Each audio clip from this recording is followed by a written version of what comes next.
시사스팟 시간입니다. 이 8박 10일간의 유럽 순방과 G7 정상회의를 마친 이재명 대통령, 그리고 미국과 이란의 종전 합의로 급변하는 국제정세, 이 외교 무대의 변화 속에서 한국은 어떤 전략으로 국익을 지켜야 할까요? 오늘 시사스팟에서는 문희정 국제정치평론가와 함께 실용 외교의 성과, 그리고 한반도를 둘러싼 외교 이슈를 짚어보겠습니다. 안녕하십니까, 평론가님. 네, 안녕하세요. 이게 맨날 스튜디오 밖에서만 뵙다가 네. 오늘 그 박주원 앵커가 개인 사정으로 좀 쉬는 바람에 제가 이렇게 들어오게 됐고, 굉장히 여유 있게 진행을 잘하시네요. 그런 척하고 있습니다만 속은 그렇지가 않습니다. 저를 잘하시는 분들은 쟤 지금 되게 떨고 있구나를. 근데 이제 이렇게 또 문희정 평론가님 들어오시니까 마음이 한결 놓입니다. 네, 제가 많은 도움이 돼야 할 텐데 걱정입니다. 든든합니다. 네. 도와주십시오. 네, 알겠습니다. 이재명 대통령이 지난 9일부터 8박 10일간 G7 정상회의에 참여하면서 이 유럽 순방을 쭉 다녀왔습니다. 네. EU와의 전략적 협력 강화, 또 G7을 2년 연속 또 참석한 거잖아요. 맞아요. 한미 정상 간의 소통 등이 또 화제가 됐고, 글로벌 공급망과 에너지 협력까지 다양한 외교 성과가 있었다, 이렇게 얘기를 하고 있는데, 이 국제정치적 관점에서 이번 순방의 가장 큰 성과, 의미 어떤 것이 있을까요? 그 대한민국의 소프트 파워가 굉장히 강하잖아요, 전 세계적으로. 네. 그럼에도 불구하고 대한민국의 정치 외교력은 동북아 내에 한정돼 있는 느낌이었거든요. 그리고 그렇죠, 네. 국제사회에서 한국을 생각하면은 그냥 미국, 일본, 중국 요 세 나라와의 관계만 중시하는 나라? 약간 그런 느낌이었거든요. 그 사이에 껴있는 그렇죠. 그런 느낌은. 그러면서 특별히 국제사회에서 또는 국제정치계에서 어떤 영향력도 없는 것 같고, 그리고 뭐 특별히 그 정부 자체가 이렇게 뭐 전 세계를 향한 어떤 외교력을 펼치는 느낌도 아니고 이런 모양새였다면, 이재명 대통령의 이번 유럽 순방은 사실은 그 이전에 문재인 대통령 때 이미 이제 유럽을 가서 거기서 대한민국의 존재감을 좀 부각을 시켰었고요. 윤석열 때 다시 기억을 떠올려 보시면은 친미 친일 일변도의 외교를 하다가 이재명 대통령 때 다시, 여러분 그 예전에 대한민국 기억하시죠? 저희가 다시 돌아왔습니다를 취임하자마자 G7 정상회의에 가셨거든요. 예, 한국이 돌아왔다를 그때 외치고, 이제는 유럽까지 가서 정말 대한민국이 동북아라는 지역을 벗어나서 전 세계적으로 영향력 있는 국가가 됐구나를 보여준, 저는 굉장히 상징적인 순방이었다라고 생각을 합니다. 실제로 이 한국이 글로벌 중견국을 넘어서 이 국제 현안 해결에 적극적으로 참여하는, 그렇죠. 그런 국가로 자리매김했다, 이렇게 좀 볼 수도 있을까요? 맞습니다. 실질적으로 이재명 대통령께서 사실 그 이전에 역대 대통령들이 단 한 번도 하지 않았던 이스라엘과 관련된 인권적인 비판을 하지 않았습니까? 그거 자체가 중동을 비롯해서 전 세계에 좀 미친 영향이 좀 컸다라고 볼 수 있고요. 사실 유럽은 미국과 지금 결별 수순에 들어가 있거든요. 유럽하고 미국이 굉장히 그 사이가 안 좋잖아요. 네. 유럽 입장에서는 미국이 가장 친한 친구일 때는 굳이 다른 영향권을 신경 쓸 필요가 없었어요, 나라들에 대해서. 그런데 뭐 유럽뿐만 아니라 다른 나라들도 마찬가지입니다만, 미국하고 디커플링, 거리두기가 시작되게 되면은 사실은 미국이 하던 그 많은 역할들을 대체해줄 나라들을, 한 나라는 사실 안 되니까 여러 나라들이 그 역할을 좀 나눠서 해줘야 되는 거잖아요. 유럽 입장에서는 그런 나라들이 너무 간절한 상황이거든요. 그 상황 속에서 한국은 굉장히 좋은 선택지 중 하나다라는 거를 이번에 확인할 수 있는 계기가 아니었나라고 저는 볼 수 있습니다. 그래서 아마 최근에 그 유럽의 정상들이 막 중국을 막 방문한다거나 이런 것들도 하나의 흐름으로 보여지고, 맞습니다. 이게 트럼프가 결국은 자기가 자초한 게 아닌가 라는 생각이 드는데, 한편 일각에서는 상징성에 비해서 구체적인 안보 경제 성과는 좀 더 지켜봐야 된다, 이런 얘기도 있거든요. 순방을 좀 냉정하게 평가한다면은 성과도 있고 또 아쉬운 점은 또 어떤 게 있다고 보십니까? 그 유럽 내에 우리 기업들이 이미 진출은 많이 해 있었거든요. 그랬겠네요. 네. 예. 그런데 경제적인 부분에 있어서 EU는 굉장히 규정이 까다롭기로 유명한 지역입니다. EU가. 네. 그러니까 각 국가별로 사실은 상대하는 것이 아니라 EU 자체의 규정이 뭐 환경 규제라든지 다들 아시겠지만, 그렇죠. 그래서 과연 이 유럽의 규정이 사실은 전 세계적으로 보면 가장 까탈스럽기 때문에 어떤 의미에서는 세계의 또 표준처럼 작동하기도 하거든요. 그래서 유럽이 기준이 되는 거예요. 유럽보다 더 까다로울 것이냐 아니면 그것보다는 조금 느슨할 것이냐 이런 식으로 되는데 우리 기업들이 이미 유럽 지역 내에 공장들을 가지고 있고 거기 내에서 사업을 하고 있음에도 불구하고 유럽 자체적인 그 까다로운 규정과는 일개 기업이 유럽 연합을 상대할 수는 없어요. 이런 부분은 사실 정부 차원에서 정치적인 문제로 해결을 해줘야 되는 부분이 있거든요. 거기에 있어서 이재명 대통령이 그런 부분과 관련해서 뭐 간단하게 구체적으로 말씀드리면은 철강 커터제와 관련해가지고 트럼프 대통령이 알루미늄 철강과 관련해가지고 관세 50%를 빡 올리니까 네. EU가 거기에 대응해가지고 본인들도 무관세 커터 줄이면서 동시에 그 무관세 커터 이후에 들어오는 부분에 대해서는 50%로 관세를 올렸거든요.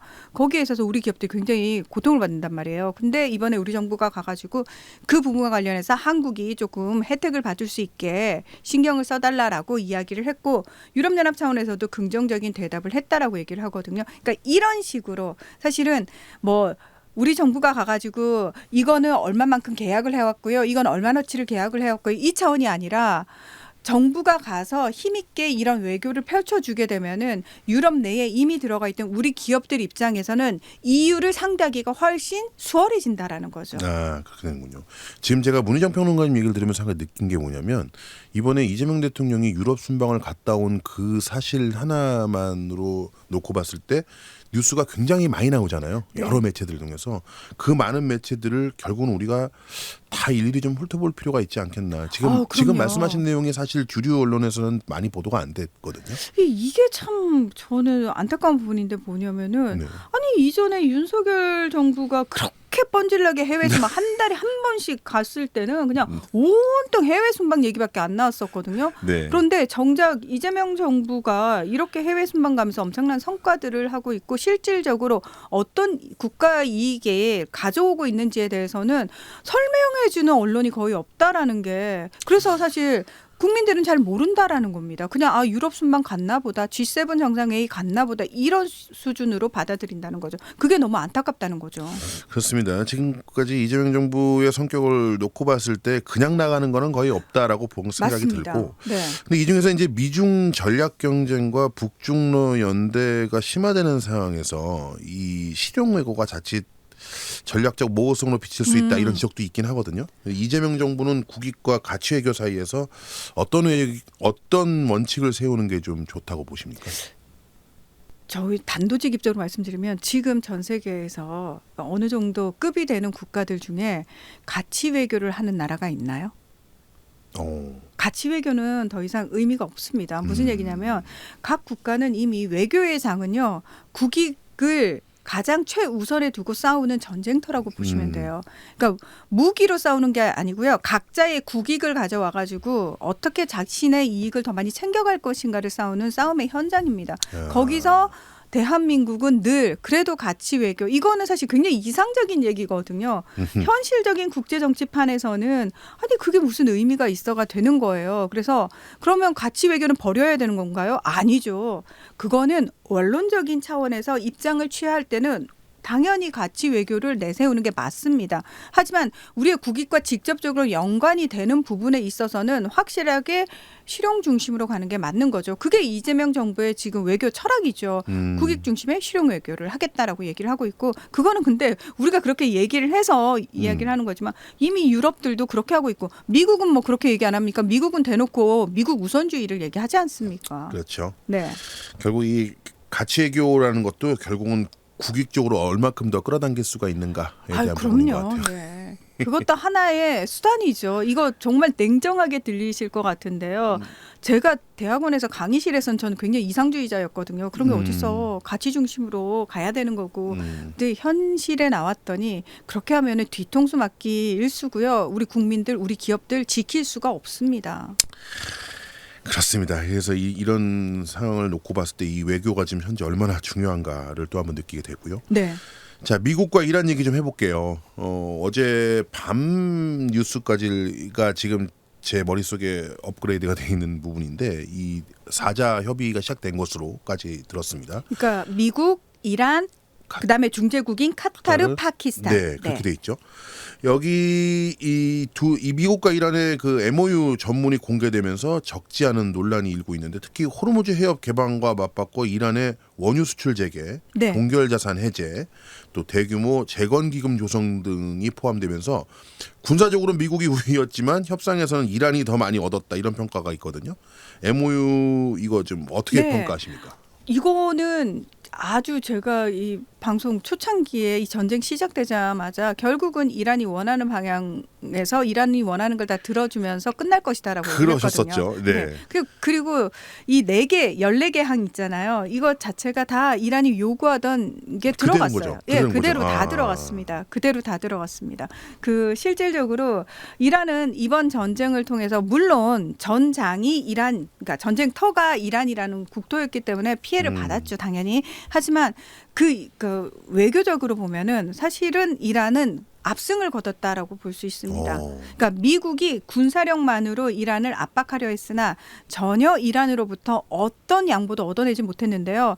그 첫 번째 항이 뭐냐면은 레바논을 포함해서 모든 전선에서의 그 교전을 중단한다가 먼저 들어가는 거예요. 아, 그게 1번이었나요? 그게 1번입니다. 그게 1조입니다. 자, 그리고 호르무즈 해협과 일단 그 미국과 이스라엘이 이란이 핵무기를 가져서는 안 된다는 명분으로 전쟁을 시작했잖아요. 네, 일단 핵과 관련해서는 아예 들어간 게 없어요. 아, 여기 지금 MOU에 핵 관련 내용이 없죠. 없습니다. 아. 네, 그냥 60일 사이에 관련해서 논의한다. 요 정도가 있는 거고요. 자, 두 번째. 호르무즈 같은 경우에는요. 원래는 거기 그냥 자유롭게 다니던 곳이었어요. 원래 그런 데였죠. 예. 원래 그런 곳이었는데 자, 지금은 60일 동안만 무료고요. 그 이후에는 이란과 오만이 협의를 해가지고 서비스 체계에 대해서 논의한다가 있어요. 어떻게 될지 모르는 거군요. 그러니까. 그렇습니다. 그 부분 자체가 60일 동안은 무료라는 걸 박아놨지만 그 이후에는 당연히 여기에 수수료가 부과될 수 있다라는 게 지금 해운업계 내에 돌고 있는 얘기라는 거예요. 제가 말씀드렸다시피 이란은 계속해서 페르시아만 해협청이라고 해가지고 이 수수료를 받을 준비를 다 끝내놓은 상태거든요. 그리고 그 페르시아만 해협청 그 명의의 문건을 이미 해운업계에 다 돌렸습니다. 근데 거기에 무슨 내용이 나오냐면은 보험을 가입해야 된다라고 나오거든요. 근데 보험 수수료를 그 페르시아만 해협청에 내야 된다라는 식으로 나와 있습니다. 이번에 지금 현재도 그 사자 협의를 하고 있는 거잖아요. 지금은 일단 중단이 됐는데요. 아, 중단됐나요, 지금? 네, 그거 시작되자마자 트럼프 대통령이 뭐 이란 합의 제대로 안 하면은 지난번보다 더 큰 공격할 거야 이러고 위협을 한 거예요. 아, 그러니까 이란 측에서는 이거는 제1조부터 위반한 거 아니냐라고 협상장을 이탈을 했거든요. 그런데 그 이전에 한 80분 정도를 협의를 했다고 해요. 근데 그 사이에 핵 프로그램 얘기는 하나도 안 나왔다는 거예요. 아, 그렇군요. 그 80분 동안 나온 얘기는 딱 두 가지예요. 레바논 공격하지 마라. 이스라엘 제대로 컨트롤해라라고 얘기를 하고 있는 거고요. 네. 또 하나가 동결 자산 해제와 관련된 얘기만 나왔다라는 겁니다. 그런데 트럼프 대통령이 위협하니까 이거는 휴전상 위반이다라고 해서 협상장을 떠나긴 했습니다만 일단 중재국들을 통해 가지고 협의는 계속 진행이 되고 있는 상황이라고 하고요. 이거를 사실은 깨지는 않을 겁니다. 양측 다. 아, 네. 그렇게 됐군요. 네. 뭐 원활하게 되지 않을 거라는 예측은 했지만 그건 당연한 거죠. 네, 그렇게 네. 될 거라고 생각은 했지만 근데 지금 보니까 나온 얘기도 대부분 다 이란 중심이네요. 내용이. 그렇죠. 예. 그럼에도 불구하고 이란 내부의 강경파들은 이거는 항복이다. 왜 이런 걸 받아주냐. 미국하고는 끝까지 싸워야 된다. 이스라엘하고도 끝까지 싸워야 된다. 이런 얘기가 지금 나오고 있는 거죠. 이번 그 미 이란 종전 뭐 합의가 어떻게 최종적으로 어떻게 될지 모르겠습니다만 어쨌든 중동 질서를 넘어서 우리 외교와 경제에도 아마 큰 영향이 있을 것으로 보입니다. 특히 미국이 동맹국들에게 안보와 재건 비용 분담을 요구하는 내용이 있었잖아요. 네. 이 가능성도 있는데 한국은 앞으로 어떤 전략으로 이 국익을 좀 지켜야 될까요? 일단 우리는 이란하고 굉장히 관계를 잘 유지를 했어요. 이란 대사관 철수도 그래왔죠. 하지 않고 네. 그리고 외교 특사도 보냈잖아요. 네네. 그러면서 이란 측하고 일단 관계는 좋은 편이거든요. 근데 이 재건 기금과 관련해 가지고 일방적으로 이란에 퍼주는 돈이라기보다는 자, 이란 입장에서는 전쟁 배상금을 달라고 미국한테 얘기를 했잖아요. 네. 트럼프 대통령은 오바마나 바이든이 이란한테 현금을 준 부분을 가지고 엄청나게 비판을 했었기 때문에 본인은 절대 미국 내에서 현금이 나갈 수는 없어요. 못 나가게 한다는 거예요. 그렇죠. 근데 중요한 거는 전쟁 배상금이라고 쓰고 가로 열고 가로 닫고가 되는 거예요. 그러니까 재건 기금이지만 이란 측에서 이거 우리 전쟁 배상금 받은 거야. 근데 이란이 재건이 필요한 건 맞거든요. 그 금액이 무려 3천억 달러예요. 근데 이게 어떤 정부 차원에서 접근하는 것이 아니라 각 국가의 기업들 차원에서 접근을 한다라는 거예요. 그러면 무슨 생각을 하고 있겠냐는 거예요. 기업들 입장에서는. 자, 이거는 미국하고 이란 정부가 보증하는 펀드거든요. 기금이거든요. 그러면 어차피 이란 측도 재건이 필요한데 이란 내에 지금 정권이 안정돼 있지는 않은 상황이거든요. 그렇기 때문에 다른 기업들이 외국 기업들이 그냥 홀로 독립적으로 들어가기에는 조금 부담스러울 수 무리가 있는 있네요. 네, 상황이기 때문에 어차피 이란하고 관계 유지 차원에서 그리고 그 속에서 우리가 계속해서 얻을 수 있는 이익들을 생각을 한다면 미국하고 이란 정부가 공식적으로 보증하는 재건 기금에 굳이 저는 참여하지 않을 이유는 없다라고 생각을 하는 거죠. 근데 이제 기업 차원에서 잘 계산을 해보고 들어가야 되는 건 맞습니다. 그럼 결국 이 말씀은 이제 미국 그 트럼프 행정부가 한국의 재정적 기여나 비용 분담을 요구할 가능성이 일단 있다라고 보시는 거죠? 일단은 우리 정부를 압박하기보다는 정부한테 자, 너네 기업들 좀 들어오라고 해.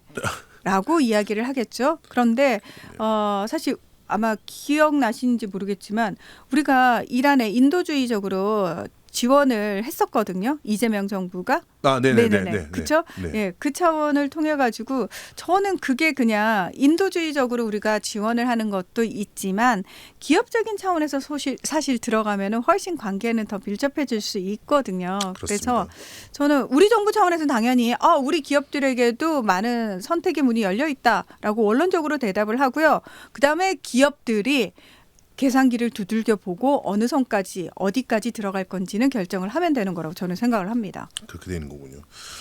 물론 뭐 이렇게 얘기할 수도 있겠습니다만 이란이 어쨌든 중요한 그 산유국 중에 하나이고. 그럼요. 네. 그리고 이란의 원유는 질이 굉장히 좋거든요. 그렇죠. 네, 그리고 이제 많은 분들이 모르시는데 이란하고 카타르가 사실 한 곳에서 가스와 원유를 뽑아내거든요. 같은 구멍입니까? 네, 같은 구멍입니다. 그래서 카타르가 전 세계에서 가장 부유하잖아요. 네. 왜냐하면 그 가스와 원유 수출을 가장 많이 하기 때문에. 그렇게 되는 거군요. 지금 그렇습니다. 이란은 막혀 있고 좀. 이란은 이제 원유만 주로 뽑아내고 있는 상황이거든요. 그런데 이게 이제 뽑아내도 사실 팔 수 있는 데가 중국 이런 데밖에 없었으니까. 근데 이란 입장에서는 이번에 석유 제재도 완화가 된다라는 얘기가 그 안에 들어가 있거든요. MOU 안에. 있군요. 네, 동결자산 해제도 들어가 있지만 석유에 대한 제재도 완화한다는 얘기가 들어가 있기 때문에 사실은 전 세계인들은 그걸 좀 기다리고 있는 편인 거죠. 그렇군요. 이 이란이나 혹은 그 베네수엘라나 산유국들인데 네. 왜 이렇게 가난할까라는 생각을 해보면 역시 미국이다. 그렇죠. 얽혀 있다. 예, 그리고 봐야 되겠고요. 베네수엘라의 원유는 사실 굉장히 많은 매장량이 있긴 합니다만 질이 좋지 않아가지고요. 굉장히 고도의 정제 시설이 필요한 그 원유거든요. 약간 질이 다릅니다. 우리나라에 좋은 정유 회사들이 있지 않습니까? 그렇습니다. 예, 우리는 정유에 있어서는 굉장히 세계적인 기술을 그렇죠? 가지고 있죠. 네. 무슨 석유 역수출을 한다 이렇게까지 표현을 하던데. 그리고 중동 지역에 가장 필요한 게 담수화 시설이거든요. 대한민국의 담수화 기술은 또 세계적입니다. 뛰어나죠. 네. 이 바닷물을 먹는 물로 바꿀 수 있는. 그렇죠. 알겠습니다. 이 중동 정쟁을 둘러싼 미국과 일본의 신경전이 있다 이런 얘기가 있는데 트럼프 대통령 일본이 전쟁에는 참여하지 않았다고 공개적으로 언급했지만 반면 일본은 종전 이후 기뢰 제거와 재건 사업에는 적극적인 또 태도를 보이고 있다고 하네요. 결국 일본은 안보 부담은 최소화하고 경제적 실익은 챙기는 좀 전에 말씀하신 실리 외교 네. 이거 하고 있다고 봐야 될까요? 네, 일본은 이란하고 원래 굉장히 가까운 나라입니다. 지금 외무장관하고 있는 이란의 외무장관이 아라그치 외무장관이 그 주일 이란 대사를 꽤 오랫동안 했어요. 그렇군요. 네, 그렇기 때문에 사실 그래서 예전에 아베 전 총리가 이란하고 미국하고 그러니까 트럼프 대통령 일기 때 이제 부딪혔을 때 본인이 중재를 하겠다고 했던 이유가 이란하고 일본의 관계가 꽤 좋기 때문이거든요. 네. 전 그건 모르고 아니 왜 쟤네들이 나서지 그랬었는데 그런 관계가 있군요. 그렇습니다. 그래서 이처럼 일본이 헌법제약상 이후로 전투에는 선을 그으면서 이 해상 안전 확보와 복구 지원에는 적극성을 보이고 있는 그런 상황인데 그러니까 미국과 동맹은 유지하면서 중동 네. 국가들과의 관계 또 에너지 안보까지 고려했다. 일본의 셈법. 일본은 굉장히 외교에 있어서 제가 얼마 전에 들은 얘기인데 일본의 외교를 아름다운 외교라고 표현을 한대요. 국제사회에서. 그게 무슨 의미냐니까 언행 불일치라고 합니다. 그러니까 다시 말해서 우리는 언행 일치가 되는 게 맞는 거라고 생각을 하잖아요. 네. 그런데 일본의 외교는 언행 불일치라고 얘기를 하는데 앞에서는 웃지만 뒤에서는 칼을 꽂고 앞에서는 안 하는 것처럼 하지만 물밑에서는 한다라는 거예요. 그러니까 사실 러시아가 우크라이나를 침공한 이후로 서방이 러시아 제재를 하면서 석유라든지 가스 같은 거 수출 못하게 막았잖아요. 네. 그럼에도 불구하고 일본 같은 경우에는 러시아로부터 에너지 전체의 한 9% 정도의 가스를 계속 수입을 하거든요. 그게 한 번도 막힌 적이 없었다는 거예요. 일본이 물밑에서 미국을 구워 삶아가지고 이거 우리 에너지 안보와 관련된 거야. 그래서 6개월 단위로 계속 연장시켜 달라라고 얘기를 해가지고 실제로 일본은 러시아로부터 가스 수입을 단 한 번도 막힌 적이 없이 하고 있었고요.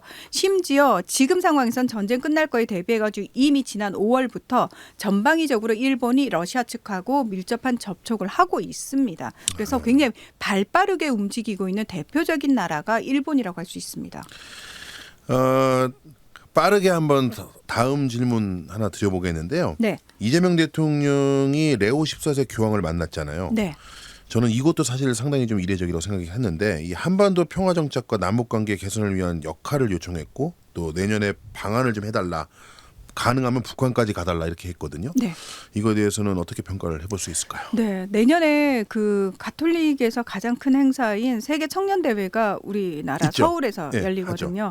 그걸 이제 계기로 교황께서 오시는데 그때 이제 북한을 좀 같이 방문을 해주시면 어떻겠느냐라고 말씀을 드렸는데 지금 남북 관계가 최악인 상황이잖아요. 네. 북한 입장에서는 더더욱 남한이 필요가 없어졌어요. 얼마 전에 시진핑 주석이 또 북한을 다녀가지 않았습니까? 그렇습니다. 외교적 고립감 완전히 탈피했거든요. 그리고 지정학적으로 북한이 이렇게 중요한 존재야라는 걸 세계 만방에 보였단 말이에요. 그리고 트럼프 대통령도 김정은 위원장과 지난번에 회담했던 사진을 띄우면서 북한과의 대화 계속 하고 싶어하는 모습 보이지 않았습니까? 네. 이번 G7 정상회의에서 트럼프 대통령이 우리 대통령 만났을 때 나 북한하고 김정은 위원장 대화하고 싶다. 이 얘기 또 했다는 거 아닙니까? 그러니까요. 네. 이것 자체가 북한 입장에서는 더 이상 이제 본인 몸값이 예전하고는 달라졌다라는 거예요. 그 상황이기 때문에 남한이 끼어들 틈이 지금 없는 상황이거든요.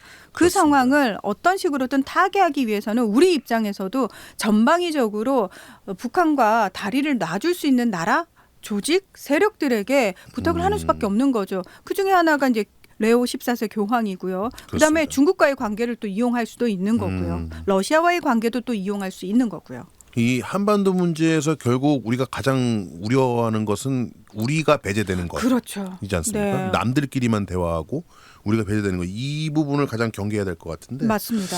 그러면 이 한반도 평화 프로세스를 다시 움직이기 위해서 지금 가장 시급하게 해결해야 될 걸림돌 어떤 것이라고 보십니까? 저는 이미 북한 측에서는 뭐 우리에 대해서 이제 뭐 따로 이제 독립된 국가 뭐 이런 식으로 대한민국, 한국 이런 식으로 칭하기 시작하지 않았습니까? 그렇죠. 그러면 우리도 그거에 맞게 가야 되는 게 맞다라고 생각을 합니다. 그러니까 그 이전에 우리가 북한에 대한 인식을 완전히 좀 바꿔가지고 저는 북한이 싫어할 만한 행동, 우리가 다른 나라 외교할 때 싫어할 만한 행동들부터 좀 피하면서 대화를 시도하잖아요. 네. 저는 그 프로세스로 가는 게 맞다라고 생각을 합니다. 그렇군요. 늘 이 코너를 밖에서 들을 때는 이거 왜 이렇게 짧나라고 근데 실제 들어보니까 훨씬 시간이 이게 할 거는 많은데 네. 이게 진짜 시간이 금방 가네요. 오늘 문희정 평론가님과 함께 해봤습니다. 지금까지 시사스팟 문희정 국제정치평론가와 함께했습니다. 고맙습니다. 네, 고맙습니다.